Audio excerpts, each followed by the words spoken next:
think it's time for Will to answer some more questions, and then just a reminder, 2:30. If you have anything you want Will to sign, or if you want to get a picture, we'll line up around the room and be able to get that done. And we'll have about an hour and a half to get through that, and then we're kicking you all out at 4. That's the plan. Yay! Come, Will, join us. Come on. All right, I'm back. With a Coke Zero, you're ready to Back go. with a Coke Zero, the power. It gives me the power. Actually, I was gonna bring my mom went to the Coke Museum yesterday, and so she got me a League of Legends limited edition Coke. So I was gonna drink that for the XP, but I forgot to bring it. So there you go. It's XP flavored, they said on the. I don't know what XP tastes like. There's more. They're growing. You're filtering these so quick. What? Tastes like Hunger Mantra. Yes, tastes like Hunger Mantra. I'm gonna just kind of pull randomly. She's been dumping things in the box. Okay, who is your favorite character, Rebecca or Sam? Okay, Rebecca's giving me puppy dog eyes, but Sam is also in the room. The real answer is Mom. That's right. My mom is my favorite character. Yeah, that's right. Yeah, that's the real answer. Okay, wow, there are a lot of these in here. Yeah, there's more unfiltered. And you're adding more. Okay, I gotta get through these quick. If the Iron Legion with its king ended up in Cradle, how do they fare? Poorly. So here's the deal. In Cradle, if they really just all got transported to Cradle, probably pretty well, because they're an intergalactic hive mind, and Cradle is one planet, right? But one inhabited planet. But if the Iron Legion was started on Cradle, and so therefore it's like planetary in scale instead of galactic in scale, yeah, I mean, the Monarchs just curb stomp them, like what? If they have hundreds of planets to draw on, then no, there's trillions of them, and they overwhelm with sheer mass. But yeah, if the systems put in place failed and more Monarchs grew on Cradle, would the same Dread Gods reappear or different ones? That is a very interesting question. So if the systems put in place failed and more Monarchs grew on Cradle, would the same Dread Gods appear or different ones? That depends. And that was kind of an interesting mechanic that they reference in Cradle but don't really like explain. So it depends on the circumstances in which this happened. So if it happened too early, or if there was still a large group of a large mass of power for the old Dread Gods to grow back from, then it could be the old Dread Gods, right? But if enough time passed and Hunger Mantra shifted and there was a newer focus for Hunger Mantra, this is why like Lyndon at the end wasn't clear on whether am I going to become another Dread God, or am I just going to get like taken over by the slumbering wraith when he comes back to life, right? You don't really know, and then it depends on which way the scales tip. So that was kind of the answer. I like that question though. That was a good question. This thing just keeps growing, man. This is the endless pile. I'm never going to be done. Was the eldest Nye a fiend? No, he was not. So that was a good question. That was a good question, yeah. Was the eldest Nye a fiend? No. The eldest Nye was not corrupted enough by chaos to become a fiend. He was just kind of warped and changed into a different entity, but not enough to go crazy and become a fiend. All right. How many monarchs can live in Cradle before Dread Gods form? It depends. The more Dread Gods there are, the more monarchs there are, the faster that would happen. So if it was only one, it would happen eventually. It would take a long time. Maybe indeed so long that it wouldn't ever become a problem, right? But then if there's only one monarch, there's likely to be another one, and then they want a successor, and then it's like, yeah. So eventually it's gonna be too many. How often do you connect with Brandon Sanderson? Not, never, I don't know. Well, yeah, one time, that's true. He shouted me out in a video one time, and that was cool. So that was neat. I framed the entire video. It's on my fridge. I pinned it up there with a magnet. He one time, so I made the Kickstarter promo video making fun of his Kickstarter promo video, and he found out about that, and he did a video response to that. It was fun, and so he shouted me out in a video. That was cool. But other than that, never. I've never interacted with Brandon Sanderson. Don't know the guy. Nothing. What was that Brandon Sanderson fan? I too am disappointed. When did you first become interested in writing? So that's interesting. I have always been very interested in reading. I've always read a lot. And as I got older, I realized I wanted to tell stories, and I wanted to tell stories like the ones that I really enjoyed. So I was I was young. I think the first short story I wrote, I was in 5th grade. So it was, it was early. When did you first become interested in writing? Did you first let anyone read what he wrote? Much House of later. Blades? Yeah. Our whole family was like, oh, you want to be a writer? You're never going to be a writer. You don't let anyone read what you've written. And he was like, I'm going to do it. I don't know why you guys are doubting me. And then he was running out of money in grad school. And our parents were like, we'll pay you for every page you write, but you have to let someone in the family read it. And that was me and my dad, but mostly me. And then we got House of Blades. How do you come up with Yaren's sayings? So I've told you, I've said this before, but I call them Yarenisms, right? Like that's how I refer to them. And I initially kept track of them. So what I did at first was I made a bunch up, and then I just started like comparing the list, and I would like take them off the list, or I would add to the list when I came up with a new one. And then once I had done it enough, I kind of like got the hang of it. So I then just started making them up. So I got to the point where I could just do it. So how do I come up with them? What I was trying to think was, in a lot of these cultivation novels, they use sayings that often sound like sometimes they really are referencing ancient Chinese literature, sometimes they really are referencing something else, they really are sayings. But other times the characters are just saying these things and the author's just making it up.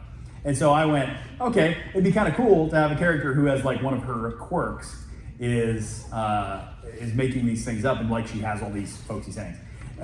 As an aside, so Travis voices Yaren with kind of an indeterminate accent, which was part of the concept behind her character. But people have asked me, so I hear Yaren with a southern accent, people have said. I totally understand that. I get it. That really, because she's coming up with all these, folksy sayings, which you associate with southern accents. And I thought, okay, so what accent, if I were casting someone to play Yaren, what kind of an accent would I want them to do, right? And I don't know for sure, because you don't want it to be like too heavy or comical of an accent. So what I ended up thinking was Irish. That's what I ended up thinking. I'm leaning toward Irish, because she says oi, and she has these particular sayings. And I thought if you could get somebody with to do an Irish accent, I thought that would work. I am not going to do an Irish accent up here, because probably someone in the audience is actually Irish, and they are going to banish me. I wanted to tell a story about Travis after he left, because it's kind of derogatory towards me. But when we were picking our narrator, I've said this story several times, so I'm going to say the quick version of this. We did like a bracket tournament style to pick our favorite narrators.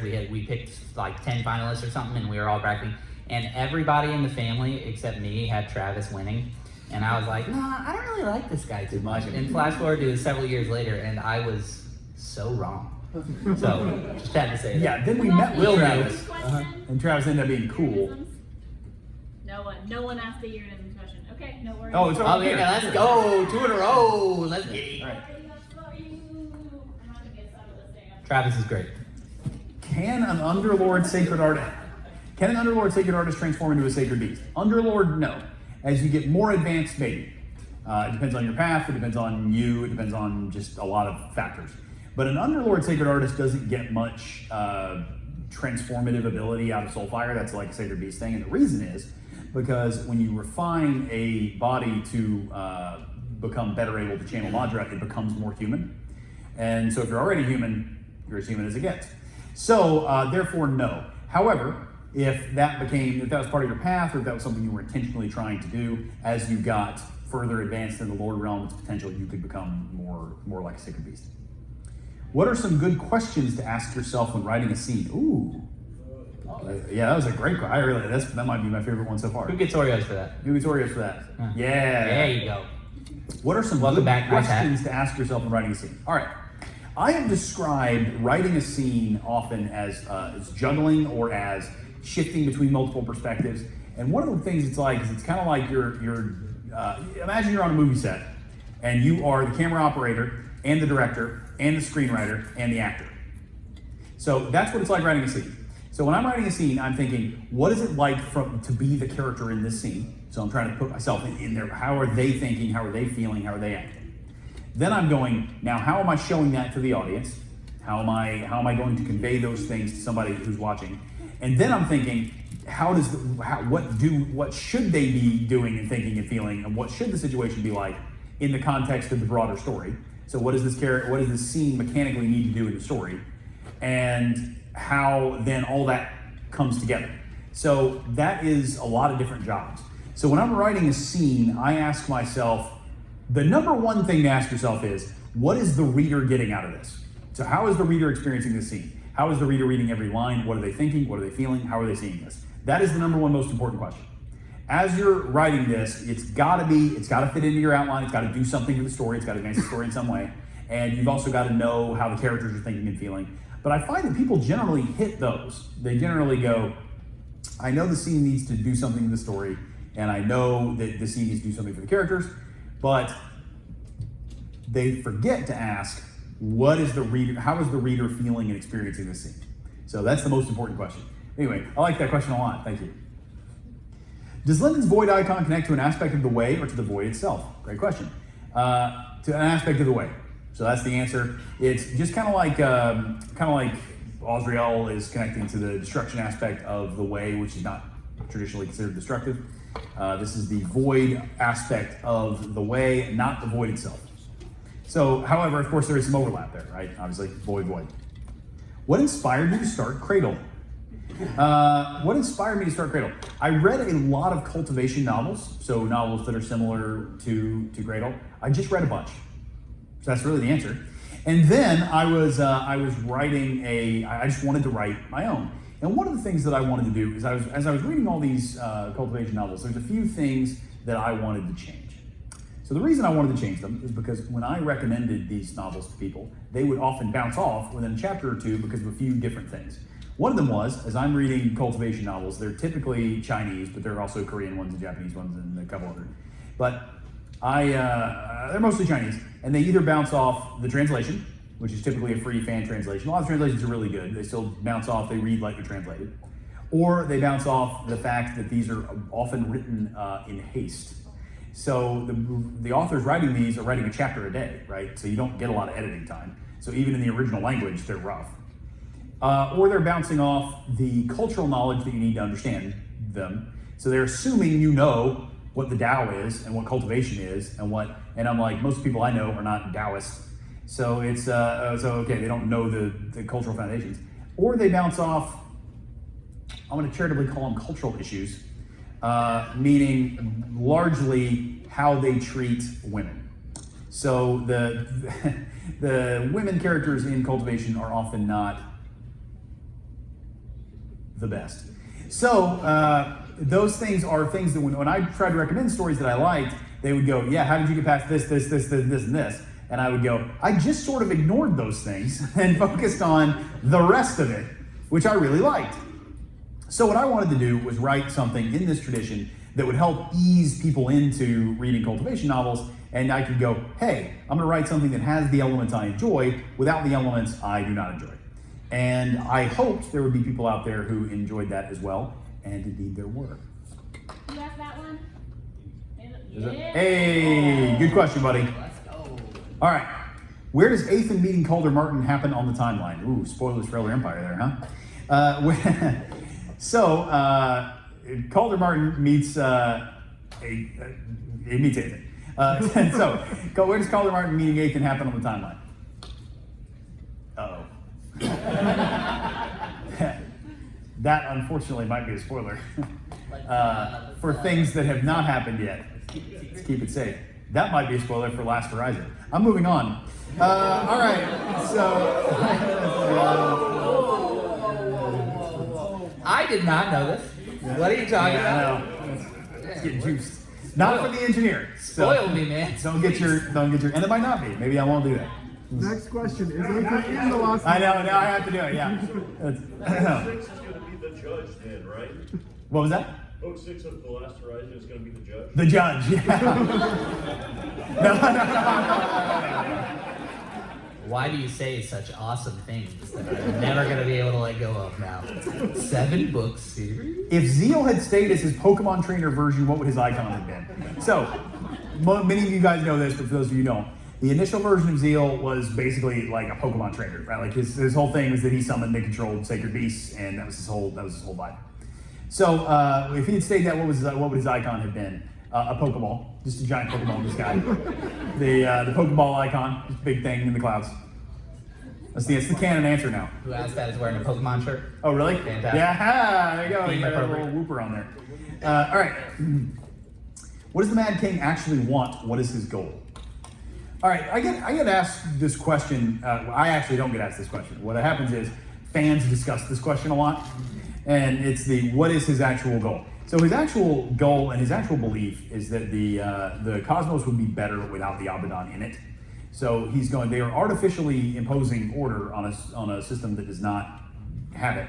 And he's going, look, you really can, the Vroshir plan could work. Like you could take these mega worlds and you could just take everybody and put them in those, and those worlds would be very stable and all the other worlds would fall to crap. So this is kind of like, it's sort of a similar argument that's leveled against the Federation in Star Trek, is if you wouldn't need the Prime Directive if you just stopped interacting, if you stopped going and messing with all these cultures. Or you could just ignore the Prime Directive and just uplift all these civilizations. Like, why not? So that's his ultimate goal. So that's really what he's after. He really does believe that the multiverse basically would be better off without the structure of the Abaddon artificially imposed on it. So that is the answer.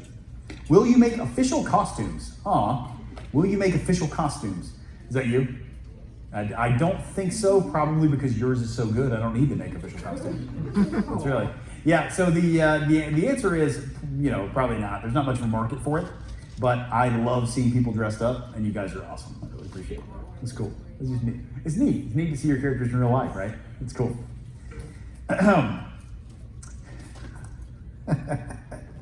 Somebody wrote the entire title out. When are you going to write From Conditioner to Executioner, a story of hairspray and spraying blood, the 8th and Aurelius story, collector's edition? And it was, appropriately, it was Ethan that asked that question, and that's very much in character. I'm not gonna lie, Will doesn't know anything about like beauty products or hair or anything.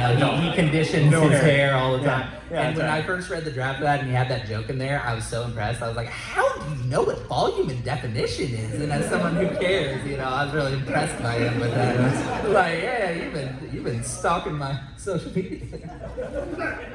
Could a bacterium become a sacred beast if it lived long enough? All right, I have two answers to this. The serious answer is no, and the reason being that bacterium does not have enough reflection in the way to have any connection to these energy systems. So generally speaking, at least in Cradle, no, because it doesn't have enough structure to then, to then gather aura and refine itself. No, it cannot. But then my meme answer is, or meta answer is, it could if I had thought of it, because that would be fun. So I would just be like, there's exceptions to everything, and the exception is if I think it's cool enough. I was gonna say, there's no way you actually thought about that. I did not. That's a good question. What happened to the creeping shadow at the end of Kings and Killers? Oh, Weiss. What happened to the creeping shadow at the end of Kings and Killers? If I remember correctly, I believe it was just driven out of Cradle. Cradle? No, sorry, Asylum. Driven out of Cradle. No, it was, I believe it was just driven out of Asylum by Azrael. It was not permanently destroyed, but it was permanently weakened, if I remember that. If I remember correctly, I believe that is the case. So, I can't swear to that because I haven't reread Kings and Killers since I wrote it. So, I think that is the case. And that's the end of that answer. All right. Reread your books, man. What are we doing? So I can win trivia contests of my books. Which division would Lyndon be the worst at, and why is it the spiders? It probably is the spiders, actually. Yeah. So if I'm going through it, Hound would be okay, probably not amazing. Titan would be pretty good. Yeah, spiders wouldn't be great. Ghost, he'd probably be pretty solid at a ghost. Wolf, obviously, anybody from Cradle's good at Wolf. Phoenix could be Phoenix, and Fox.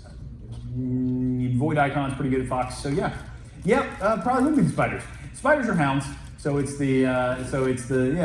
spiders or hounds would be probably the worst. So it's how good is he at detection, or how good is he at like reading fate, right? Like so those are the and probably those would be the two he would be worst at. When designing a new magic system, what are some of the characteristics you consider? Austin P. Who's Austin? Who's Austin P? Way to go, Austin. Way to go, Austin. When designing a new magic system, what are some of the characteristics you consider? All right, here's what's interesting. When I find people are designing magic systems, I find that one of the things they do is they go through and they define the restrictions, what magic can't do. And that is great. You absolutely should do that. That's one of the things that helps give your magic system identity, your magic system limitations. That's great. But they take that too far. So they take it to heart. And the problem is, I need to know what it can do first. So very often I'm reading a book and they then start, they're giving me a book of something that's unfinished or something that's new, and they're telling me about all these things the magic system can't do. And I'm like, that's great, but what can it do? So I want to know that first. So the characteristics I'm considering are, number one, generally speaking, what do the practitioners look like? Like, what is the vibe of them? Are they wizards? Are they studying and using spell books? Are they martial artists throwing laser blasts around? What is the vibe you're going for, right? So that's number one. Number two, then, what can they do and how does that work in the world? You've got to sit there and go, okay, so if I were a practitioner of this in the world, how would that work? And then number three, I would figure out for myself, then what are the restrictions, what can't it do, right? So if you're doing the wizard thing, what can spells absolutely not do? So it's not just how do you learn how to do spells, what can spells, can spell top time, can spell, yeah. So that's the order. I go number one, what kind of things are you looking for? Number two, what can they do? Number three, what can they not do? And then I typically go in rounds. I go through those things a couple of times because when I decide something, then it changes something else. And yeah, I go through that a few times. Calder, your sword is so sick, man. I watch you walk out there. I just can't stop looking at it. Well done. Sorry. Okay, seeing Abaddon Fury was great. Thank you. But where did Northstrider end up? Did he join the Brochure? Okay. So my idea for Northstrider is that what he did was he ascended beyond Cradle, and he went to a world like Threshold that is under Abaddon control, and he did not immediately join the Abaddon because his idea was that he wanted to still try and gain power and join the Abaddon under his terms. So that is what he did. He is attempting to do that. That's it. That's where he is. That's the answer. That was very straightforward. Yeah, who asked the Northstrider question? Yeah, I actually knew an answer to that question because I just wrote that book. Who is your favorite monarch? Ryan asked. Ooh, favorite monarch. For different reasons, I have different. Yeah, for different reasons. Queen Elizabeth II. Who is my favorite monarch? I have different favorites for different reasons. So I find Malice very entertaining. Obviously, she is the worst, but I really like her. I just think she's fun. I think she's fun to write. I think she's a fun type of villain. She worked well as a villain. And then, of course, you have the people who learn the errors of their ways, and then you have the people who don't. So that pops into my head. I think she's a fun villain. And then you have, who do I actually like the most? Empress. I think Empress is awesome. So I think Empress is super cool. So she didn't get to play a big role, but I just enjoy the idea of a character who's been plotting behind the scenes for centuries, and then finally, and she's the grandmotherly kind woman, but she's been arranging everything the entire time. And so she's it's also, you don't often get mastermind characters on the side of good. So she's very altruistic and she's a very positive person, but she's manipulating all these pieces for the betterment of mankind, which I think is great. So I just really enjoyed that character. And she also kind of benevolently holds a grudge. So she's oh yeah, you guys killed me before, and I'm over it. I'm not over it. I'm Don't kill the Dread God. Do it. Yep. So Ryan, where you at? what was that? She does have some fun lines. I really enjoyed those. Yeah. Right? Yeah. And I love her. I love her getting to have some snark there too. Who is your favorite character and why is it Ethan? I feel like that question answers itself. So the why part, I think it does answer itself. So it's Ethan because Ethan is really fun to write. Ethan is also somebody that I can write Ethan in just about any circumstance, and it's fun and entertaining. And it's not just fun for me; it's fun for the reader. And it's fun for the characters. And it's one of those things that Ethan can do almost anything, and it's in character. Because no matter what Ethan does, he's the reason is because I decided to do it. So shut up about your asking me questions because I'm doing it. I'm done. And I enjoy writing characters like that. That's fun. It gives me a lot of freedom. It gives me a lot of reason to play. I can play in the universe. I can play. So it's fun to write. Yep. Dross is also fun to write for similar reasons. Does Mercy have a thing for Lyndon? I swear she has a crush on him.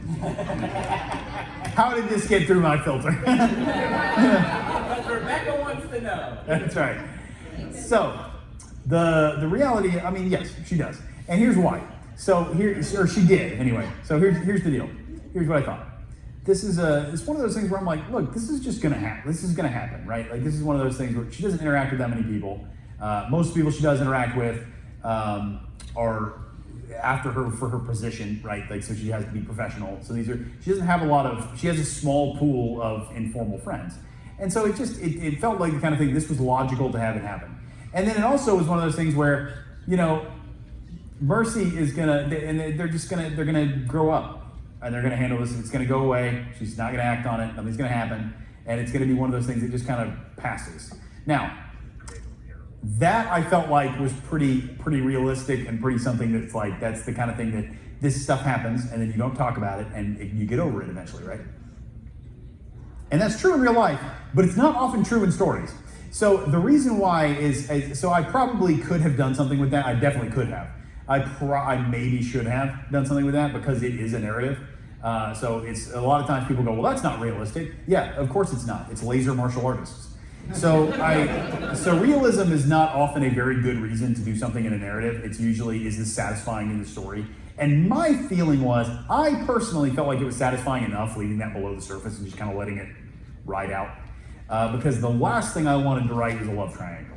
So honestly, if it had come down to that, I probably just would have been like, no, Mercy definitely never had a thing for Lyndon, and here's why. But it didn't come to that, so I could just let it ride out. What is Valen? That's a great question. The Wanderer traveled many territories prior to forming Valenhall, so is he like a sage equivalent? Here's what Valen is. Valen is a guy who got so... Hi, Kylie. Valen is a guy who got so into the magic system of Amalgam and in between the territories that he kind of got slipped between the cracks. So he learned how to get out of his universe, and this was kind of an accident, but he sort of got out of his universe and then ended up using the techniques he learned from territories to move from a real world to a real world before he was caught by Abaddon and put back where he's supposed to be, right? So he's sort of an accidental Roshir in that case. But when he did that, he then grew in understanding of how these different worlds worked, and so then he was able to pull a fragment together. Oh, Dross King! Yay! Oh, Oreo this person, Oreo. If you were to write a story following Lirin, how heavily would he invest in the sacred arts? Well, if I had to come up with a story for Lirin, I would say he decided that he didn't like having powerful parents too much. And so he moves to one particular world and he decides to take up a profession helping people in a mundane way, like a surgeon. And as he became a surgeon, he then had a son that developed magical powers, and they didn't get along very well. And that was I think that's probably off the top of my head what I'd do. All right, so for people who didn't just burst out laughing, there's a character in Stormlight Archives by Brandon Sanderson with the same name. So, and that's what he does. He's a surgeon in the series. So the joke is that I just copy Brandon Sanderson. Please do not sue us for him. Yeah, no, it's only the name. That was a lie. That was a lie that I just said. I would write a story about Lyrin. How heavily we invest in sacred arts. Okay, when you're following the children of previously powerful protagonists, there's two ditches you want to avoid, right? Like you're on a road, you want to stay in the middle of these two things. And we see this because we see a lot of sequels that follow the children of previous protagonists. So, one you want to avoid is you want to avoid them just inheriting all their power from their parents and not doing anything to earn it, right? So that's always unsatisfying because they just have the power of gods. And then, how did you have the power of gods? Well, my parents did. Oh, cool. So you want to avoid that. And then the other thing you want to avoid is them completely walking away from the magic system entirely, the Dragon Ball Z problem. So that's do you want to see Gohan at home being a professor? No, you want to see him powering up and fighting Supercell with the Beast Mode, right? So, I know it's Cell Max. So here, the thing is, that's what you want to see, right? So you don't want to write it so that the next generation gives up on fighting entirely, because that's boring. So it's you got to kind of walk that path, and so that's kind of that's where I would put it.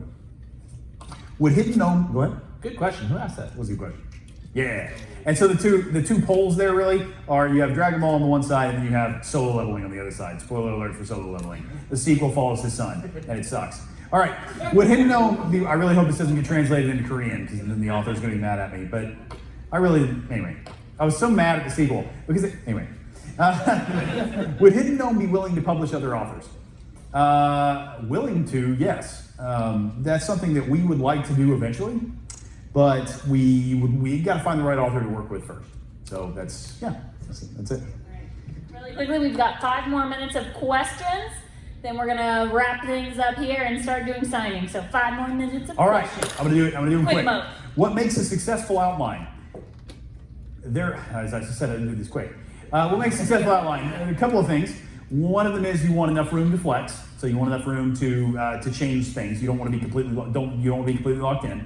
But on the other hand, you want to make sure that your outline hits the real story beats that you need to know. So a successful outline gives you enough structure to begin writing and continue writing and to keep you on track without giving you so much structure that it locks you into a story you probably can't see clearly yet.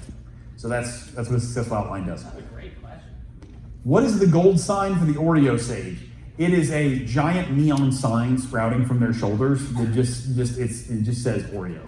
That's it. It's not even a cookie. It's just a big sign that says Oreo. Who did the Oreo sage question? No one did. It manifested on its own in the box. It appears that the Abaddon created order from chaos within the way. The Silver Lords seem to thrive on chaos. Do they predate the Abaddon? Not really. The Silver Lords, unless I change my mind on this and decide just to put the wreck on this.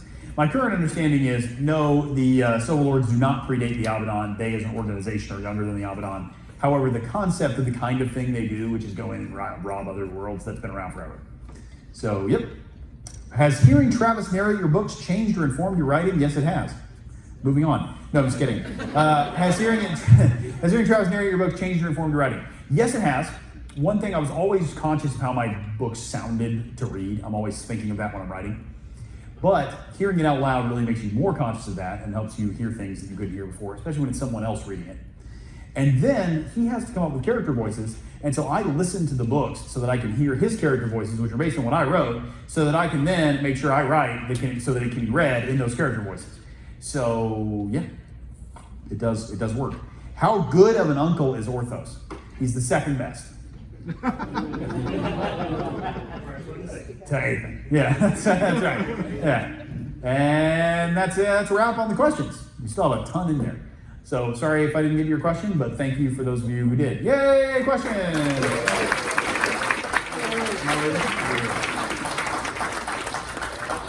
So Will, before we switch to signing and pictures and everything, is there any closing remarks you want to say? Oh, closing Bless remarks. us with your wise words of wisdom. My wise words. Is that a teacup on your head? Teapot. Yes, of course. I'm a little teapot, short and stout. All right, nice. So I don't know what that reference is. I guess Alice wanted that? I have no idea. So anyway, I was distracted by the teapot. It's been a really great year. It's been really cool for me. I've finished Cradle, started a new series. It's been very busy, but it's been neat. And I just wanted to say thank you to everybody. So I often close like this when I have my end remarks, but I just want to say thank you to everybody here and to a lot of people who are going to see or hear about this later. But I really appreciate you guys reading the books and telling other people to read the books. And it's really cool. It's thanks to you guys that I get to tell stories at all, because without an audience, you don't get to do anything. So I just appreciate you guys taking the time to be here. Thanks for reading the books. Thanks for being here. And thanks for just being awesome. So you guys are the best. Thank you. Yeah. Woo. All right, you got a question? Hey! Thanks for coming. I think Chris you come like 3 years in a row, right? Let's Yeah. go. Yeah. All right. You guys are wild.